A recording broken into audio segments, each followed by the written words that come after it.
네, 새벽에 오신 여러분 주님의 이름으로 환영하고 또 축복합니다. 제가 이제 오늘부터 요한일서를 새벽에 나가는데 여러분 말씀으로 이렇게 나갈 때 제가 한 가지 좀 팁을 좀 드릴게요. 저희 교회에서 나온 요한서신 시리즈 책이 있거든요. 거기 보면은 제가 새벽에 요한일서를 쭉 강론하는 순서대로 묵상할 수 있게 도움이 돼 있어요. 그러니까 오늘 하루 여러분이 살 때 이제는 저랑 요한일서를 묵상하고 강론할 때 어떤 훈련을 좀 했으면 좋겠냐면 이 말씀을 듣고 여러분이 같이 하루를 살 때 이 말씀을 묵상하는 거예요.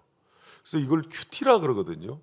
제가 이제 한국 교회에서 큐티 때문에 고민을 많이 한 사람인데 큐티를 읽고 이제 좀 주관적인 해석을 많이 해요. 그래서 그렇게 하지 말고 성경의 흐름과 문맥에 따라서 말씀을 묵상하게 도와줘야겠다. 그래서 성도들한테 이제 그 책을 써놓은 건데 그 책과 새벽 말씀이 같이 나갈 거예요. 그럼 여러분이 이렇게 보약을 다려 먹는 것처럼 이 말씀이 내 인생을 이끌어가는 걸 경험해 보셔야 돼요. 그래서 요한일서를 저하고 한 1월 동안 하는 동안에 말씀이 내 인생을 끌어가고 나를 변화시키는 것을 경험하시길 축원합니다. 그래서 여러분 제가 새벽에 이제 7가지 승리 시리즈를 했지만 이제 성경 강론할 때는 그렇게 여러분의 것을 만들어서 이 말씀으로 내 삶을 녹여내는 그 훈련이 있으면 여러분 이 신앙이 오래 한 사람 순번으로 성숙하지 않아요. 그러니까 이 방법으로 여러분이 한번 저하고 오래 훈련을 하면은 나중된 자 먼저 돼요. 그냥 한번 순종하고 따라가 보세요. 그러니까 이 방법은 어떤 교회에서도 쓰질 않아요 지금. 그래서 제가 사실 바이셈하면서 오랫동안 수요 강론과 이 패턴을 소개를 했는데 쓰는 사람들이 별로 없더라고요. 그래서 오래 한번 써보세요. 그래야 여러분이 말씀이 이런 힘이 있구나를 깊게 느끼고 또 말씀을 한 권씩 씹어 먹어야 돼요.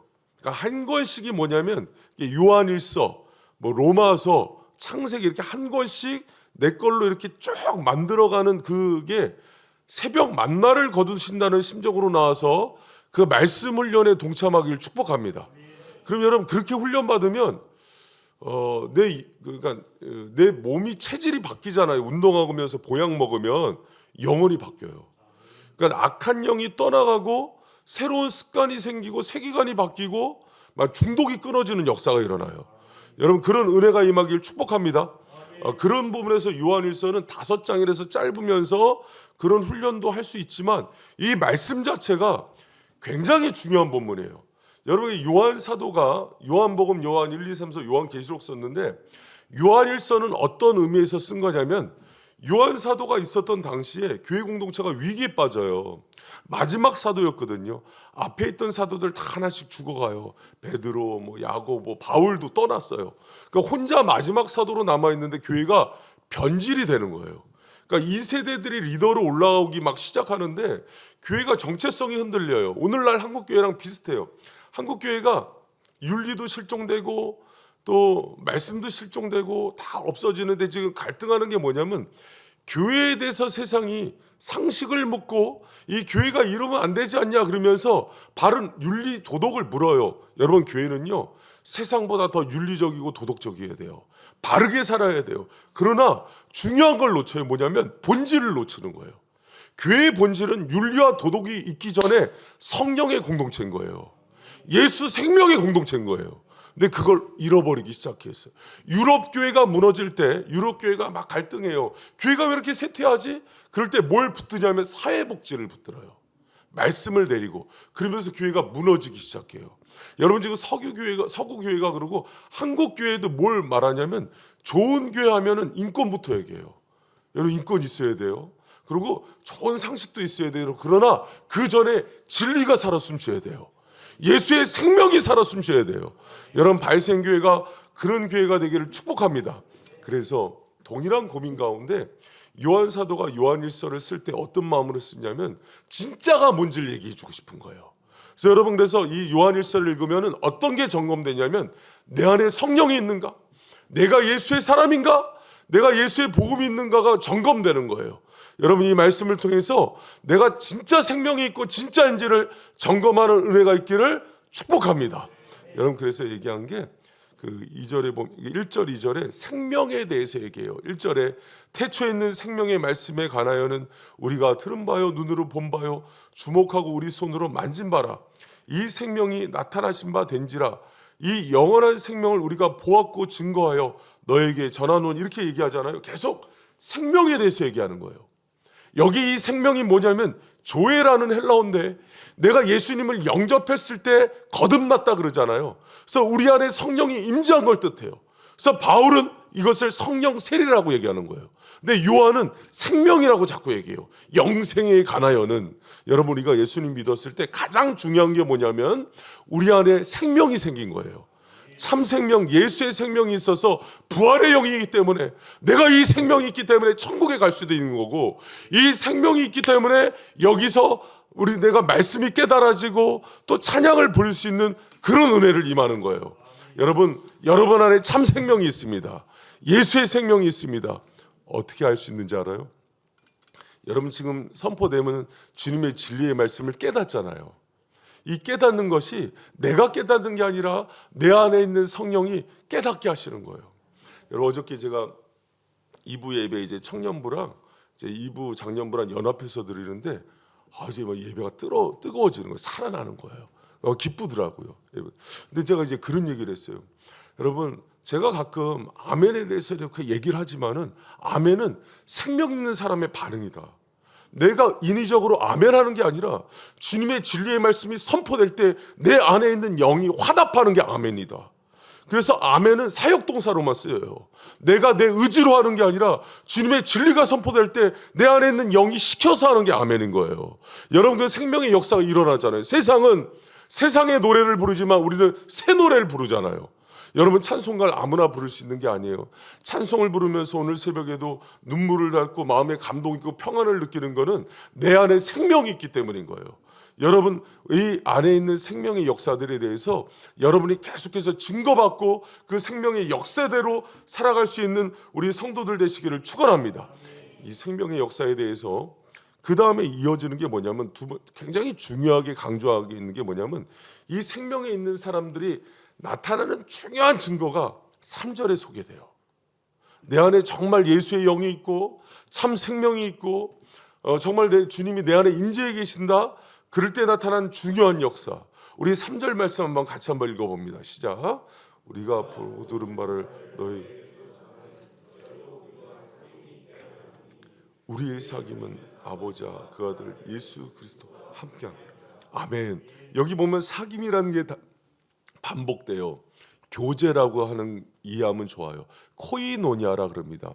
여러분, 교제가 뭐예요? 세상에서는 내가 누구랑 사겨, 누구랑 친하게 지내, 이걸 교제라 그러는데 여기서 얘기하는 교제는 그게 아니에요. 예수의 영이 있는 사람들끼리 하는 연합입니다. 그때 느끼는 참 그 교제와 연합. 여러분, 주일날 교회에서 받은 은혜의 말씀을 가지고 예수님 믿지 않는 친구들에게 막 그것을 설명하면은 갸우뚱해요. 이해가 안 된대요.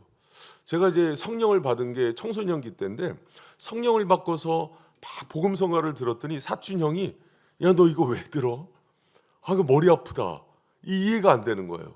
그런데 교회 안에 있는 친구들은 막 복음성가를 부르고 실로암을 부르면서 그 찬양에 막 기뻐하고 막 눈물을 흘렸던 기억이 있어요. 교제란 게 그런 거예요. 내 안에 예수의 영이 있을 때, 성령이 있을 때, 참 생명이 있을 때 연합하면서 그 기쁨을 함께 맛보는 것을 코이노니아라 그럽니다. 여러분, 그래서 이 안에 같이 샘모임을 하면서 예수의 생명이 있는 사람들끼리 함께 교제하는 거예요. 여러분, 그 교제의 기쁨을 맛보는 저와 여러분 되시길 축원합니다. 이제 우리 청년들이 우리 하진이가 이렇게 예쁘게 또 결혼했잖아요. 그리고 이제 2월 1일 날 또 이청년이 이제 정금자매가 결혼을 해요. 그리고 또 지혜자매도 결혼하고 너무 좋죠. 그러니까 이렇게 자꾸 이렇게 결혼하고 하나 되고 그러니까 너무 행복해요. 근데 제가 이제 청년들 데리고 오면은 가끔 믿지 않는 그 청년을 데리고 올 때가 있어요. 그럼 제가 저도 모르게 이제 소망을 얘기해야 되긴 하지만 그래 이제 아름다운 믿음의 가정 꾸려야지 이런 얘기를 하긴 하지만 저도 모르게 이제 툭 튀어나오는 얘기 중에 하나가 뭐냐면 교제가 안 될 텐데 이런 얘기를 해요. 목사님 무슨 얘기예요? 우리 이렇게 교제하고 사랑하고 있는데요. 아니 그런 교제 말고 여기서 얘기하는 교제를 뜻하는 거예요. 그 안에 영이 있기 때문에 그 영이 느끼는 기쁨, 또 행복, 또 그 안에서 나누는 은혜들이 나눠지진 않을 텐데 지금 당장은 서로 젊기 때문에 막 가슴 뜨거운 그런 연애를 하지만은 그 육적인 연애고 시간이 지나면은 영과 영의 교제가 있어야 영원한데 그래서 여러분 그 차이를 언제 느끼냐면 결혼하고 나서 믿지 않는 남편과 아내가 서로 갈등이 일어나는 거예요. 서로 사는 방법이 달라요. 그걸 세계관, 가치관이라 그래요. 추구하고 있는 게 달라요. 나는 예수님을 주님으로 믿는데 남편은 돈을, 물질을, 세상을 주님으로 여겨요. 충돌해요. 교제가 안 돼요. 문제를 푸는 방식도 달라요. 자녀를 교육하는데 남편은 그렇게 얘기해요. 너 이렇게 되면 세상에서 아무것도 밥 못 벌어 먹고 살아. 너 이렇게 하면은 결국은 세상에서 도태되는 거야. 아내는 그렇게 얘기해요. 아들, 하나님이 너와 함께 하셔. 병들고 연약하지만은 주님이 네 길을 인도하신단다. 이게 뭐가 맞아요? 그러니까 계속 번번이 싸움이 일어나는 거예요. 얘기를 해도 깊은 교제가 일어나질 않아요. 여러분 저는 지금도 제일 행복한 게 주중에 아내와 함께 산책하면서 주님께서 주신 은혜들을 나누는 것들이에요. 여러분 그것을 부부간에도 교제라 그러고 또 교회 안에서 내가 장로님과 또 권사님들과 얘기하면서 주님이 우리 가운데 나타나신 일들을 얘기할 때 이로 말할 수 없는 그 기쁜 카타르시스가 있어요. 여러분 이것들을 교제라 그래요. 여러분 생명이 있는 사람들만 나눌 수 있는 것들이 교제인 거예요. 여러분 가운데 이런 기쁨의 교제들이 넘쳐나기를 축원합니다. 여러분 그 동정 생명 가운데 일어나는 연합이라고도 얘기하기도 해요. 동정 생명 가운데 일어나는 연합. 개들은 개들끼리의 모임이 있어요. 돼지는 돼지끼리의 모임이 있어요. 물고기들도 물고기 떼지어서 다녀요. 사람도 사람끼리 다니는데 사람끼리도 나눠지는 거예요. 영이 있는 사람과 예수의 영이 없는 사람과의 연합이 있어요. 근데 예수의 영이 있는 사람들끼리의 연합을 코이노니아라 그러는 거예요.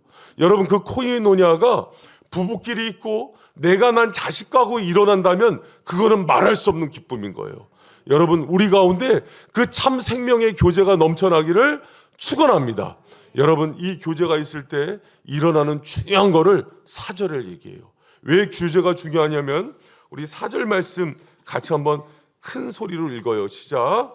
우리가 이것을 쓰면 우리의 기쁨이 충만케 하려 함이라. 아멘. 여러분 뭐가 충만해진대요? 기쁨이요. 여러분 순서를 보니까는 생명이 있음을 알게 돼요. 그리고 그 생명을 통해서 뭐가 일어나요? 교제가 일어나요. 그 연합의 결과로 나타나는 게 뭐예요? 기쁨이에요. 여러분 그래서 이 기쁨에 대해서 찬송을 해요. 이 기쁨을 알 사람이 없도다. 여러분 우리 안에서 나오는 이 기쁨, 예수를 중심으로 성령을 중심으로 또 말씀을 중심으로 나눴더니 가슴 벅차고 터져나오는 기쁨이 세상의 그 어떤 드라마를 보는 것보다도 또 때로는 어떤 출세와 성공을 하는 것보다도 큰 거예요. 그래서 여러분 주님이 이 카라의 기쁨을 얘기해 주고 싶은 거예요. 여러분 오늘도 이 기쁨으로 충만해지는 우리 바이셈 성도들 되시기를 축원합니다. 날마다 여러분 이 기쁨을 누려야 되는 거예요. 그래서 여러분 우리가 말씀을 가지고 교제할 때 또 오늘도 예배 가운데 주님의 말씀을 들을 때 또 여러분 우리가 하루하루 살아가면서 힘들 때 내 마음 가운데서 너무나 힘들고 어려운데도 나를 붙들고 계시는 그 성령 하나님에 대해서 내 아내와 남편과 또 세몬들과 나눌 때 너무 가슴 벅차고 설레이는 그 은혜가 나를 흔들어 깨우는 거예요. 여러분 이 기쁨 가운데 누리고 살아가는 우리 바이셈 성도들 되시기를 축원합니다. 오늘도 세상에서 소망 없고 또 여러분 많은 사람들이 기쁠 일 없는데 내가 말씀을 나누고 기도하고 서로 연합하는데 말씀에 이루 말할 수 없는 기쁨이 막 차오르는 거예요. 이게 교제의 기쁨이라 그러거든요. 여러분 이것을 누려봐야 돼요. 맛봐봐야 돼요. 여러분 제가 그 사춘기 때 막 힘들고 그러면은 저 안에 성령이 있잖아요. 예배드리고 말씀드리면 기뻤어요. 그래서 집에 오면은 어머니랑 거실에 앉아서 도란도란 얘기를 하는데, 여러분 사춘기 남학생들이 뭐 얘기를 많이 하나요? 그런데 지금도 생각해보면 그때 3시간, 4시간, 때로는 12시까지도 어머니랑 얘기하는데 무슨 얘기를 하냐면 내 안에 있었던 성령의 그 깨달음들을 얘기하는 거예요. 그럼 어머니도 얘기해 주시고, 그럼 밤이 맞도록 얘기하면 아버지가 문 열고 나와서 무슨 그렇게 말들이 많냐고, 유교적인 분이셨거든요. 그랬던 기억이 지금도 나요. 그러면서 뭐 대학교를 가고 군대를 갔다 오고 그래도 저녁에 오면은 그렇게 어머니하고 교제를 했어요. 그 교제가 뭐냐면 내 안에 있는 생명을 가지고 어머니랑 계속 얘기하는 거예요. 근데 그 친밀함이 지금도 유지가 돼요. 여러분, 서로 그런 예수를 중심으로, 말씀과 성령을 중심으로 교제한 사람들은요, 더 신뢰하고 사랑하게 되는 거예요. 힘들 때 내 기도 제목을 나누게 되는 거예요. 그때 나오는 그 기쁨, 여러분, 이 영적인 기쁨을 누리는 성도들 되시기를 축원합니다. 여러분, 오늘 새벽에도 왔는데 우리 가족이 이 코이노니아의 기쁨이 있어야 되고요. 우리 셋 모임 가운데도 그 코이노니아의 기쁨이 있어야 돼요. 그래서 제가 셋 모임 할 때마다 그런 부탁을 해요. 세상 얘기, 드라마 얘기, 또 뭐 여러 가지 얘기, 자녀 얘기 할 수도 있는데 그거 하지 말고 예수님께서 행하신 일들, 또 말씀 나누면서 교제하라고. 그게 이 코이노니아를 얘기하는 거예요. 여러분, 오늘도 정말 말씀 붙들고 오늘 월요일 살아가는 여러분에게 예수 생명의 역사가 나타나길 축복합니다. 그리고 그 안에서 넘치는 교제가 있기를 축원합니다. 그리고 그런 여러분에게 세상이 줄 수 없는 참 생명의 기쁨이 날마다 넘쳐나는 가정이 되길 축원하고 교회가 되기를 축원합니다.